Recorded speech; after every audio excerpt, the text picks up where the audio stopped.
Welcome back to the Muse Life, the series that explores the extraordinary journeys of women who are redefining what's possible in the art of intuitive lifestyle design. I'm so excited to introduce my next guest, Gianna Shamone, a multifaceted alignment coach and psychic.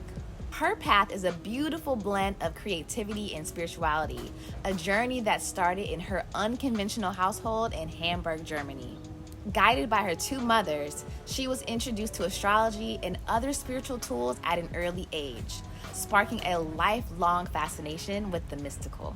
Her career as a photographer, director, and self-published author not only allowed her creative talents to flourish, but also served as a catalyst for her heightened intuition and psychic abilities. In 2021, Gianna took her years-long interest in studies in astrology, self-development tools, and human design to a whole new level. She began using these powerful tools in her workshops, her one-on-one sessions, and her mentorship programs to help people break free from the subconscious beliefs and embrace their own authenticity, helping them lead more fulfilling lives. We all need that, right?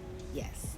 Gianna's story is a testament to the power of aligning with your true self. Let's dive into her journey and explore how she combines creativity, spirituality, and self-discovery to help others design a life that they are excited to wake up to. Let's get into it.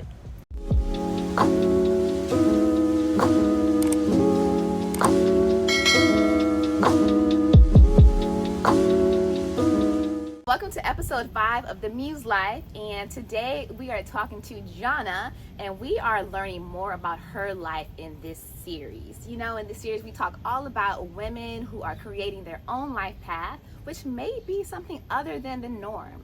So I'm going to let her introduce herself.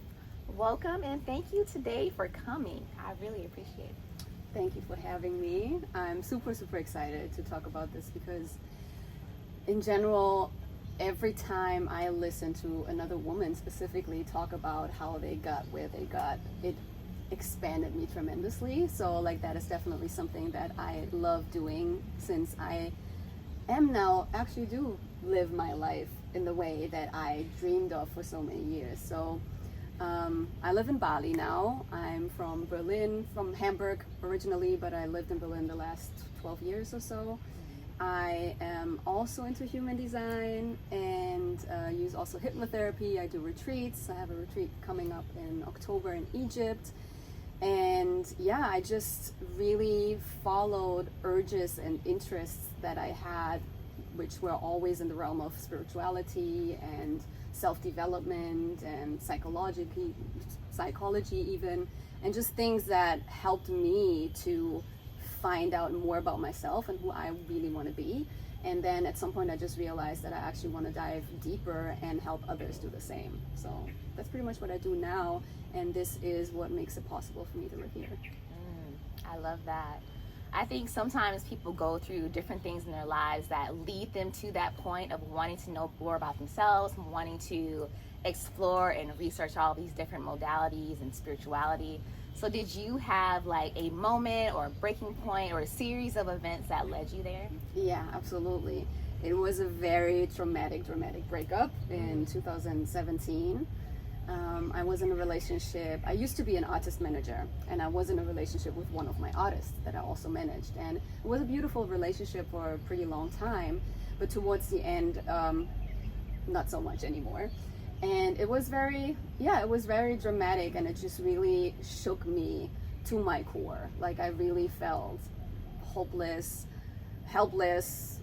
I felt my life was over. Like also because everything was so tied to that person. It was so codependent that I was not just working with him and being in a relationship with him, we also were living together. So after the breakup, like literally everything changed. Like I stopped being an artist manager. I had to find a new place to live, and obviously a big part of my life was gone. So there was a lot that I had to figure out and realize about myself and who I want to be. But as soon as I got to the point of understanding that this gives me the opportunity to actually build myself up and my life up in the way I wanted, it got a little easier. I was still struggling. I was still like trial and error, definitely all over.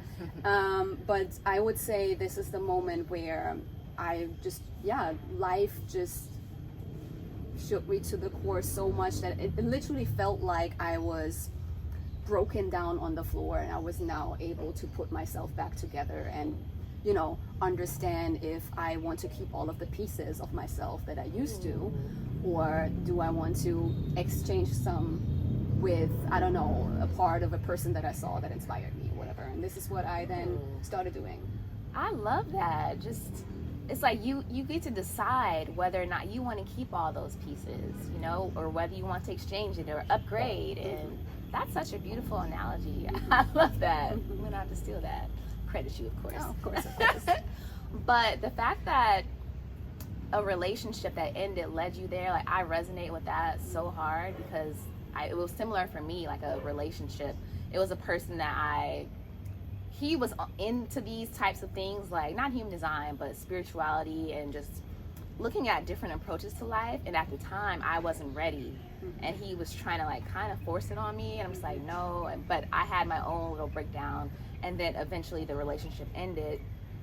And I used that as like a stepping stone to decide, like, okay, what are you going to do? Like, who do you want to be? Not just based on who this other person is saying you want to be or you should be, or anything that you thought defined you in this relationship. Now you get to be something else or do something else.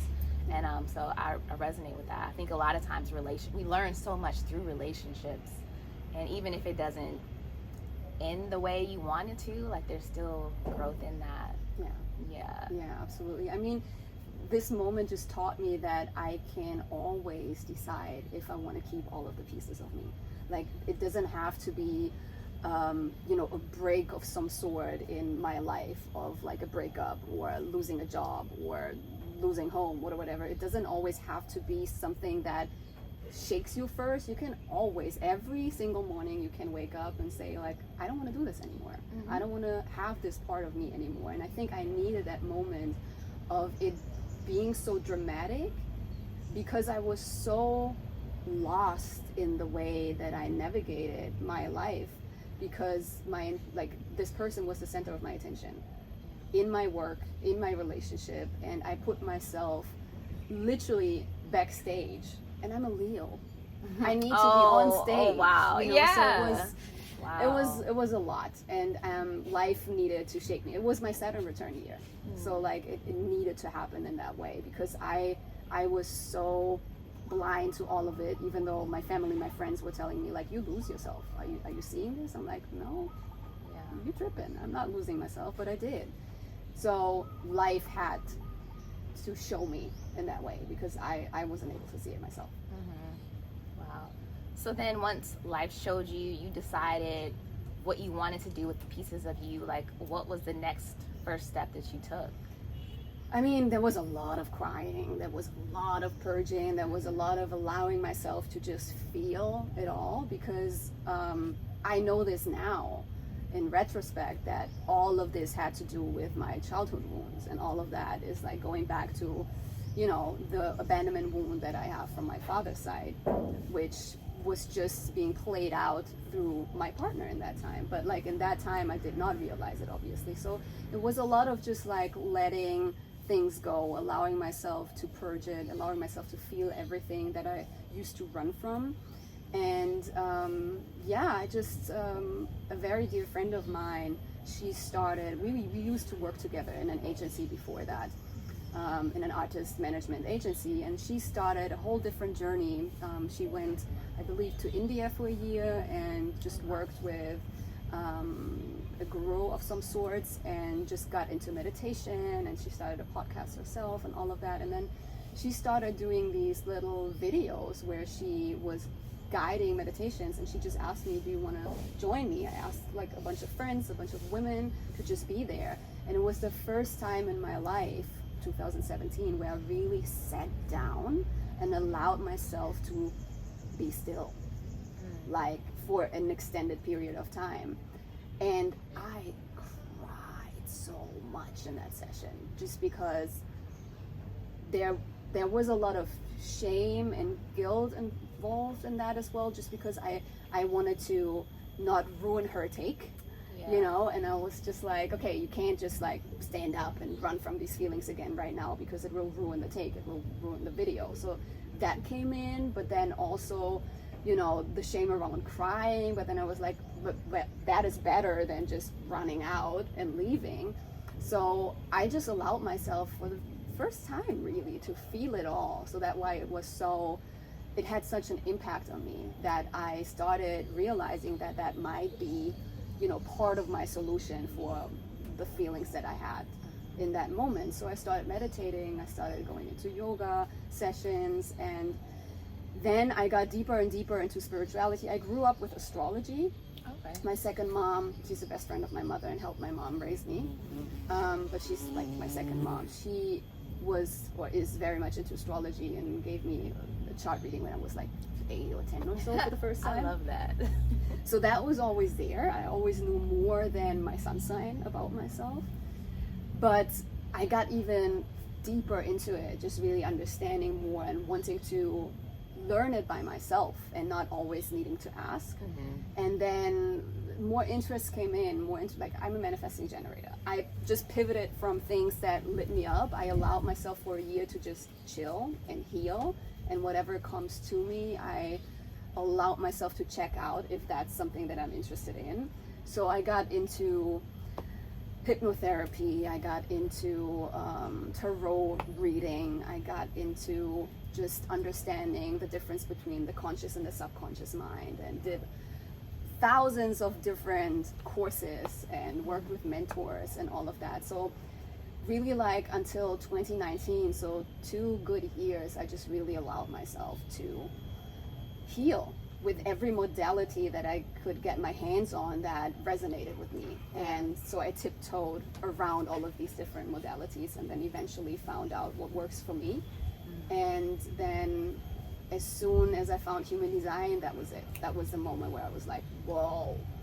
Like, me understanding I'm a manifesting generator, that made me realize that it's okay to be the way that I am. It's not just okay, I'm intended to be that way, because the world needs me to be that way.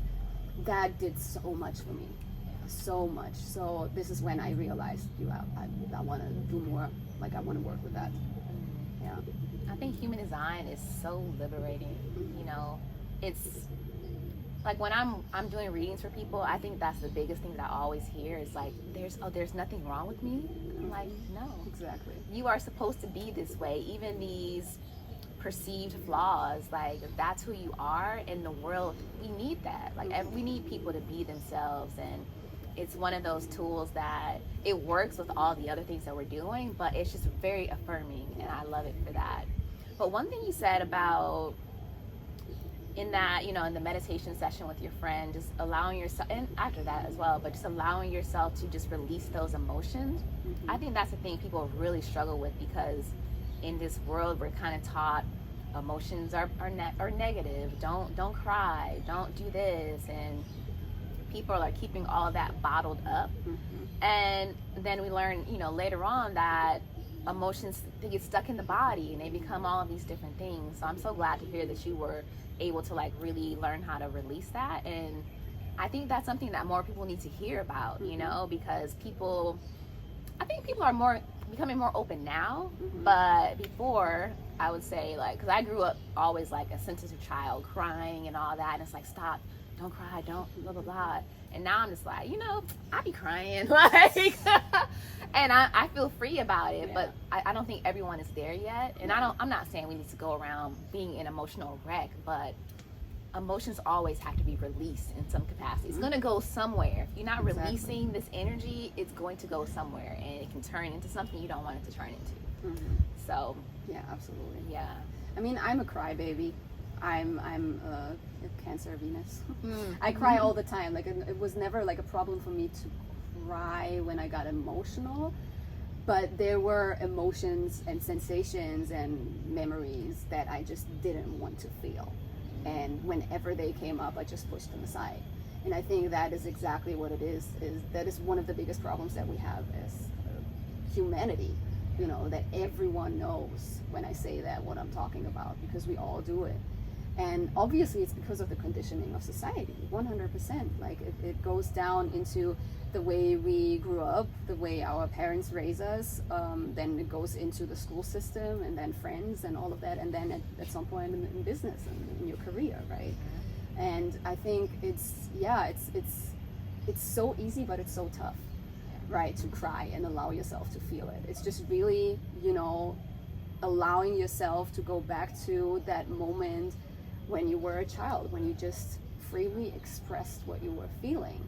But this is exactly where it happens that we get conditioned, when our parents have their own trauma and their own conditionings, and then they don't know how to deal with their emotions, so it makes them uncomfortable when you actually cry as a child. And then they're like, hey, or even that moment when they allow you to cry, but then it's like, oh, nothing happened, it's all good, like it wasn't that bad, when you like hit your toe or you just fell or whatever, right? Yeah. Like even that is limiting us in expressing ourselves. Like if you would just let that child cry for a moment, it would be good, Yeah. But it's deeply rooted in specifically, I feel like the older generations. I feel like our generation, or even the younger generations, they allow themselves so much more to just be authentic. Yeah, the older generation, and I mean, and no shade, it's just we go with what we were taught and what we learned, and as we're getting further and further into this world as it is now, people are more like, actually that's not healthy, that's toxic. Whole conversation the other day about things being toxic, but now we're realizing that these things that we were taught, they don't serve us. They don't serve our well-being. And so I'm glad to see more people being open.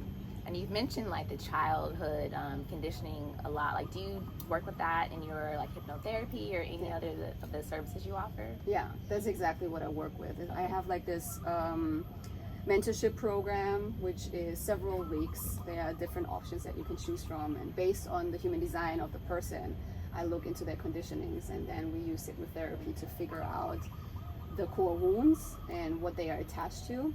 And the first 2 to 3 weeks, depending on the person, it's really about learning how to self-regulate your emotions first before we go into the core wounds, because we have to kind of build a new baseline that you can fall back onto and feel safe enough to look at whatever your subconscious has secluded you from for I don't know how many years. Right.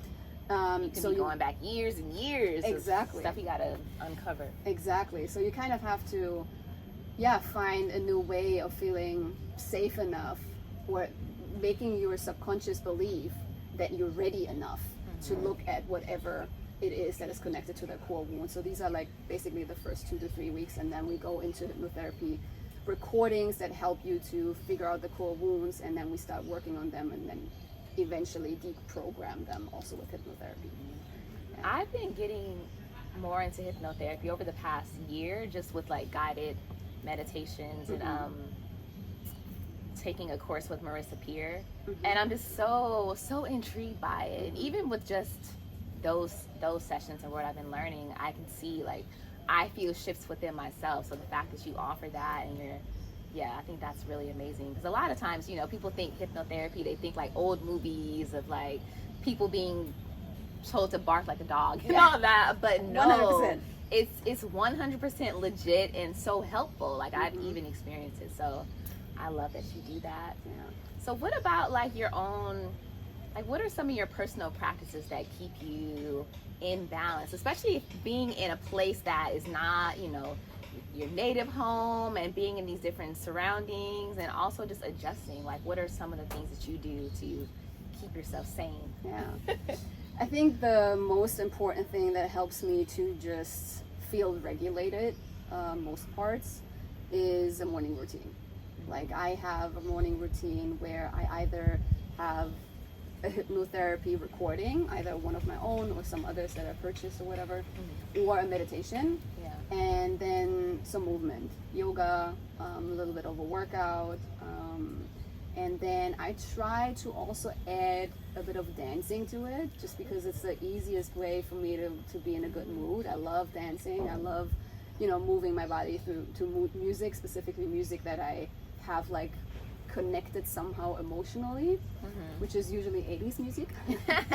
That's my vibe. So 80s was fun. right? It was fun. I'm an 80s baby, so I guess it's my blood. So it's, that's usually what I try to, being a manifesting generator and a sacral authority, just allow myself to right away, have that gut response of like, oh yes, as a first thing in the morning. That's what I try to give myself. And when it comes to just moments that hit you, when it just like life happens, I just really try to self-regulate by breathing and repeating affirmations, specific affirmations that I use for myself that work for me. And I recite affirmations every morning and every evening. Like I have a reminder on my phone where I just go into it to continuously strengthen this trust muscle and this baseline that I was talking about, that when shit hits the fan, you can fall back onto that baseline and not fall back into old patterns. Yeah. So there's a lot of different modalities. Usually has a lot to do with breathing and just really centering yourself and whatever it is. Again, yoga, meditation, or actual breath work as well sometimes. It really depends. Yeah. Yeah. And I love that you have a morning practice. I'm also very big on a morning practice. Like I need that time. I call it sacred mornings. So I'm like, I need this time for myself. Otherwise, I don't want to say it ruins my day, but I can feel the difference when I don't have that time to really just get centered and connected to myself in the morning. But I also know that certain people, a lot of people struggle. They're like, oh, I can't stick to a routine, blah, blah, blah, blah. And I'm like, well, everyone doesn't need a strict routine, but it's just something that you're doing for yourself, you know? I just even if it's taking 5 minutes to just sit there or breathe or dance or just something. So yeah, I love that you also have a morning routine. Yes. So we're sitting in Bali, beautiful, beautiful country. How long have you been here first? In December it's going to be 2 years. Okay, 2 years. So what led you to Bali of all places? So I lived in Berlin before, and I moved to Portugal in November 2021 to Lisbon, and I was just like, I was going back and forth between Berlin and Lisbon specifically, but Portugal in general for about a year, because I realized that Germany is not it. Like it's just not it for me anymore. I need more sun, I need more nature, I need more or less city vibes and like gray and rigid energy. And so I moved to Lisbon, and then a friend of mine said like, hey, I'm gonna go to Bali over the winter to become a yoga teacher, like, and I was like, oh, that sounds great, like let me skip winter, because even though Portugal is amazing, I'm like, it has a winter? It's not at all comparable to Germany. Yeah. But it was still, specifically inside, because the houses are the way they are built. There are no radiators, and the way they are built is just, it gets very humid and chilly in there. So I was like, let's skip winter. And then in December 2021, I came to Bali, and I never left. Wow. Like it was just, I don't know. I realized that it's not enough for me in Portugal when it comes to weather and nature and vibes. I needed more of that, and I think that was the best transition that I could have asked for, because I would have never in my life had the guts to move across the planet by myself. Right. If it wouldn't have been for my friend, I would have not been here. But now me being here and having lived here for 2 years, now I'm like, oh, where to go next?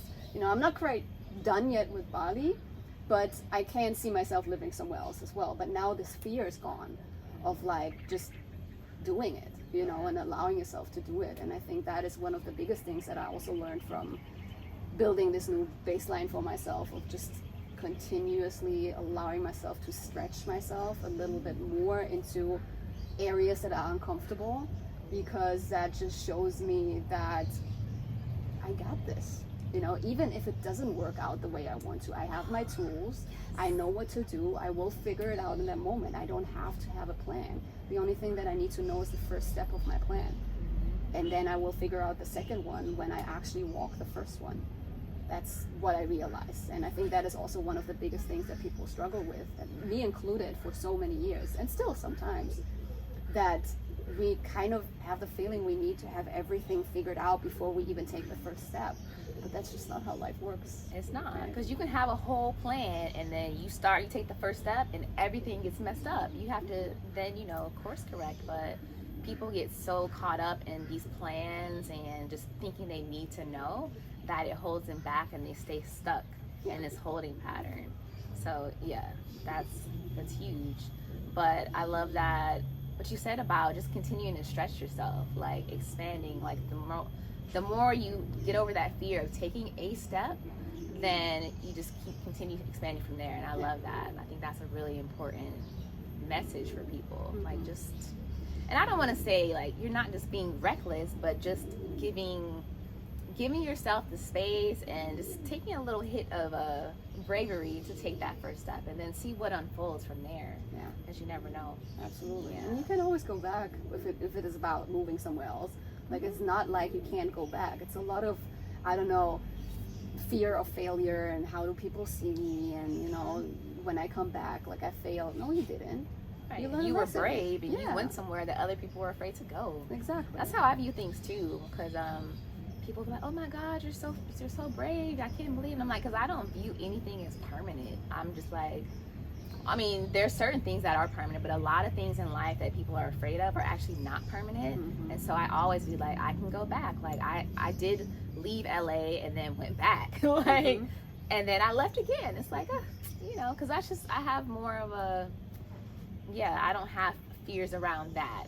And not to say that I've never had fears around that, of course. Like, I'm not like this fearless person, but like, I don't allow those things to stop me. But I like the fact that you said you did kind of have someone that helps you with that. You had a friend. So I think that's why it's important to also connect with like-minded people too. Because sometimes you do need like an extra, I say like a security blanket. Like, my best friend used to be my security blanket. Like, she would kind of help me. And it wasn't even like we planned this, but just knowing I had someone to help me with certain things, it was kind of reassuring. But if you don't have that in your life, then there's plenty of like communities online and just ways to connect with people. Yeah, absolutely. I mean, it was the last push that I needed. I also had a friend that was living here before I came, but I still needed that one friend that was in the same city as I was to say, I'm actually going. Well, actually, I was in Lisbon by then, and she was still in Berlin, but I needed that. I needed that push. I would have not been bold enough to do it on my own. And now I'm like, okay, what next? Because that's the thing. Like, you show yourself that you can handle it. You build a trust muscle, right? And then this is what you can rely on, because at the end of the day, it will always be you. It always boils down to you making your decisions. Because my friend left after a couple of months, and I stayed. Like, I could have have the feeling of like I need to leave now as well because she is, but I didn't. I don't know how it would have been after only a month of her like leaving, but it was just really, I allowed myself to just show myself that I got this. And when I did, it's a whole different pride that you feel about yourself, and a whole different feeling of like you grew into the person you always wanted to be. And at the end of the day, you always were that person already, because that's the most authentic version of yourself. You just didn't allow yourself to step into it because of all of the things other people told you. Ooh. Right? It's not really you holding yourself back. It's just really all of the patterns and all of the repetitive things that people have told you. Like, I had a lot of struggles in school. I was always good, but there was always a thing of like, as soon as it doesn't interest me, I'm like, I'm out. I just can't, it doesn't light me up. It doesn't, like, that's that MG energy, like, it's just what it is. Yeah. So at some point, it went so far that teachers told me that I will never achieve anything. Oh, wow. And it was in my teenage years where you're so impressionable, right? So like, it took me years to get out of it. Just until like 2 years ago or so, I still had bad dreams about school, where I was failing like exams and stuff. It's literally, I think, the first year where I did not yet have one of these dreams. So yeah, it's just really about allowing yourself to let go of these shackles that others put upon you, right? Because it's not you. You can do anything. You just have to try it and allow yourself and have tools to self-regulate. That's why what I meant by saying like regularly stretching yourself out of your comfort zone, because you have to do it regularly, right? Like you can't just jump from one thing to the other. You can, but it will be a lot of energy that you have to transmute doing so. Yeah. It's possible, but when you gradually do it and allow yourself to just grow a little bit more every time, then eventually you can make bigger jumps. I love that. And also, I completely, like, we have so much already within us. It's really just learning how to trust that. That's why I named my program The Muse Within. So I'm like, I always believe we're all the muse of our own life, or we can be, but everything is already within. It's just learning how to uncover these different layers of yourself that have been painted over by society and our conditioning and parents. And, you know, it's not like your parents are not doing it they're doing it out of love because they think they're helping you, but it's okay for you to unlearn these things that you've learned growing up. So absolutely. And I mean, they went through the same thing with their parents. It's just like a generational thing at the end of the day. Yeah. And I'm so glad to just be here, be in this space. And some of the experiences that I have, like, it can just be like a regular day of me walking around and I'm like, I'm here. Like I had this vision of what I wanted to experience, and then taking these little steps, and now I'm here. So and I don't think I'm not just referring to like moving, but just anything you want to experience in life. Like, you have a vision and you do the things that are necessary to make that happen and really manifest in your life for real. So like, if someone wanted to do that, because you've done it, like, you're living proof of that, what would you tell them? Like, what advice would you give? I think it's a combination of being compassionate with yourself when you look at the things that are holding you back, because we all have blocks, right, that we create by ourselves based on the belief system that we have, which is based on all of the things that we are conditioned into believing because of society, parents, and all of that. So it's really about like having compassion with yourself when you actually look at these things, but also push yourself enough to, again, be stretched. Because at some point, if you don't stretch yourself, life will. Ooh. Right? Like, life will make it difficult for you that you'll look at the things. Because I think this is where a lot of people are saying, why do I always end up with the same type of guy that is doing the same things? Because you are not learning your lesson. It's because you're not looking within and you're not realizing what you put into this for it to exactly. And what is it that you need to let go of that blocks you from having a different experience? So I think it's a combination of, allowing yourself to feel it all and be there for you, to like also allow yourself to rest, because when we purge, we need to rest, because it's energy that we are transmuting, which is leaving our body. So you kind of need to recharge again. But don't be afraid to try things out you've never done before just because you are afraid of failing. Because that is a thing. If I would have heard that sentence 3 years ago, I would have smacked my own face. But there is no such thing as failing. It is not. It is it either works out because you tried and because you allowed yourself to jump, or you learn a lesson that you needed to learn that you would have never understood by not trying.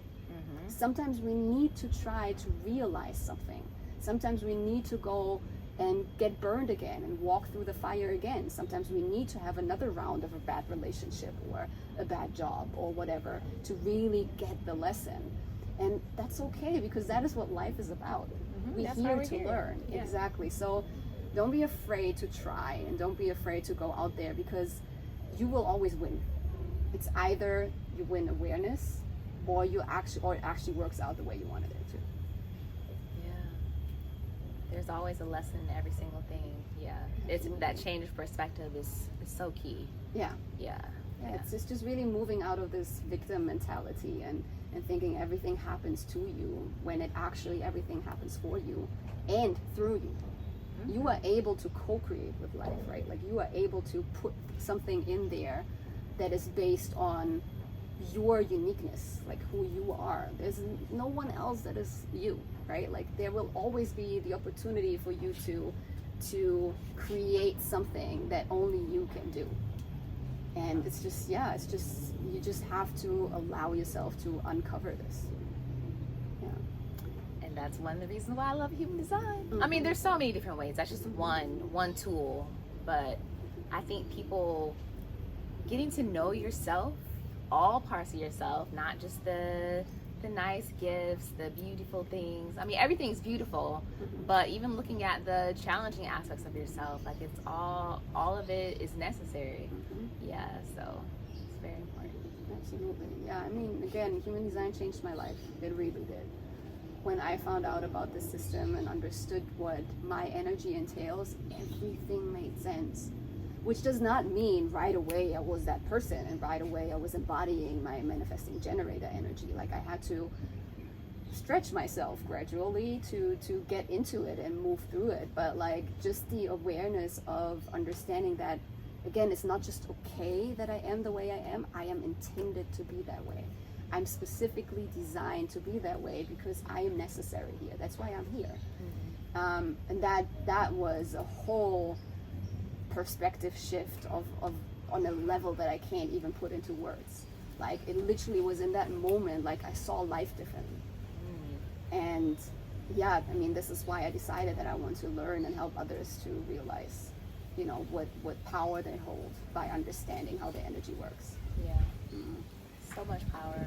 People that even think, you know, you think you're powerless, but once you start to really understand yourself and how to use your energy, you start to see, like, I actually am powerful. I have something to contribute here, and it's necessary. And no one does it the way I do it. So even if someone else has like similar interests, similar gifts, similar whatever, they're never gonna do it the way you do it. Like it's impossible. Exactly. And so that's something that I really love when people finally start to understand, like, there's no one like you, and that is your gift. That's your magic. Like I think we all have magic, and yeah. Yeah, another thing that puts it into perspective for me was at some point when I dove deep into human design in the beginning, I read somewhere that every chart is so unique, it's 1 to 2 billion. So like there are, how many people do we have now on the planet? Like 8-ish? So there are like 3 to 4 other people on the planet that might have the exact same energy as you are. And the chances are not really high that you will ever meet these people. So you carry so much uniqueness with you. In every room that you are, you will always be uniquely you. There's no one else that has this similar energy than you maybe, yes, but not to the extent that you carry your energy. So you will always hold the potential to be bringing something to the table in every room that you are. Even if they have similar energy, they don't have your same life experience. Like there's always something that's gonna make you unique. Exactly. And that's a beautiful thing. Yeah, it is. Yeah, I think every tool and every modality and every system that there is like holds the potential to help you to realize more about yourself and who you are. I think for me, when it comes to human design, it was just, when I would compare it to astrology, for example, astrology like explains this is who you are, but then kind of leaves you alone with it. And human design says, okay, this is who you are, and now let me show you how you embody more of it, and how you get comfortable with being that, and how you be more authentic with being that. They are like actual tangible steps that you can follow. And I think this is what I needed, and I think this is what a lot of people need, because we are still in trying to balance spirituality and everything that entails with the conscious mind and logic. We kind of need to still bridge the both for a lot of people. Even though I'm very much into spirituality and I don't need to logically explain and understand everything. When I feel it and I know. But there are some aspects that make it easier for you to just really embody it and understand on many different levels what it means for you when you also understand it logically. And I think this is what human design does. I don't want to say better than astrology, but for me it was easier to digest and take in. Yeah, we're definitely still in that phase of starting to bridge the gap between the logical mind and spirituality and sensing and all of that. And like when I talk about intuitive lifestyle design, that's kind of like what I'm alluding to. It's like tapping into intuition and allowing it to guide us in our decisions. But then there's also still, there's always going to be some logic that needs to happen in order for you to make things happen or to achieve certain things in your life. So with that, I come from like taking aligned actions to go with your goals, and it's like just marrying it all together, because no one can be strictly logical and have a life that feels fulfilling, and no one can be, I don't think we can be strictly with intuition and just have a lack of logic. Like it has to come together to really make things happen and just fulfill our purpose. Yeah. No, I agree. I think it's a dance. At the end of the day, it goes down to the most ancient understanding, because it's masculine and feminine energy, right? It's like fusing the two and allowing them to coexist at the same time, and tap more into the feminine when it is about, I don't know, understanding something intuitively, and then stepping into the masculine to actually make it happen. Yeah. Because that is a thing that we do on a daily basis when we start our day, like let's say with the meditation or even manifestation. It is you being more in your feminine, because you allow things to come to you. And then as soon as you go into doing something else, you take action that is masculine energy. So it's a dance that we do on a daily basis anyways. Yeah. But because of the society that we live in, we were forced to be more in our masculine. And I think this is what is the problem in the imbalance on the planet and humanity in general, because all women were forced to be in their masculine as well. And that's why there's so much more of a masculine energy on the planet. And this is why the spiritual aspect is so important. And that's why I am happy to see that more generations are open to allow themselves to be guided intuitively and find their own inner authority, and follow themselves and what they feel, because we need to balance this out. We do. We really do. I mean, the planet is on the verge of changing in a very dramatic manner, which I think is necessary. But yeah, we just need to understand that it's ourselves that we need to follow and no one else, and just really trust ourselves. And I think we're in the middle of it happening. Yeah, we are. I don't know what I was reading the other day, and it was talking about how we've been so conditioned to always look outside of ourselves for the answer. Like in school, you're taught, go ask the teacher. When you're going to church, go ask the pastor. Go have someone else. It's always go outside. But we're now tapping more into, inside, because we're getting this knowledge. It's coming down and coming out through you. So you don't always have to go to everyone else. It's like tap in here first to see like what comes up. Exactly. Yeah, I think that's so important. Yeah, absolutely. And that is also one of my biggest goals when I work with people. Like my program is called Aligned AF, and it's the self-mastery program, because at the end of this program, I, in the best case scenario, want you to feel like, okay, I can tackle everything else myself now. I will always be there. There's always the opportunity to book some more sessions, have another round or whatever. I had a client that I work with for a year, and I have several others that I work with for 8 weeks or 16 weeks, right? Like it depends on where you are in life. But initially, I want you to be able to see that you hold all the power within yourself and that you can do it by yourself. Because I don't want you to stop being dependent of the government or someone else and then become dependent on me. Right. That's not what I want, right? Like I want you to realize that the only person that you have to listen to is yourself. Yeah. And I love that you have that frame of mind about it, because some people, some coaches, they're like, well, no, I need you to continue needing me because that's my source of income. But no, you're like, I want to empower you so that you can be an empowered being in your own life and you don't need me. Because at the end of the day, we really do have everything within. It's just sometimes I don't want to say we need others, but it's nice when others can help us learn to tap into that, like relearn to tap into that, because we've forgotten, like we already knew these things from the moment we were born. It's just we have to relearn some things. Yeah. So it is nice to have a guide, and then you become this empowered being, and you can do these things for yourself. And if you do need to, you know, return to someone else for a little bit of guidance, or a little that burst of like empowerment, or that little nudge, and that's okay too. But just helping people remember that you really do have everything in here. Yeah, absolutely. At the end of the day, it's also like I have coaches and mentors for myself all the time. Every time I feel like, okay, there's something I want to expand into, and I know I can do it by myself, but I choose to, you know, exchange resources by paying that person that did it before, and therefore accelerates my process.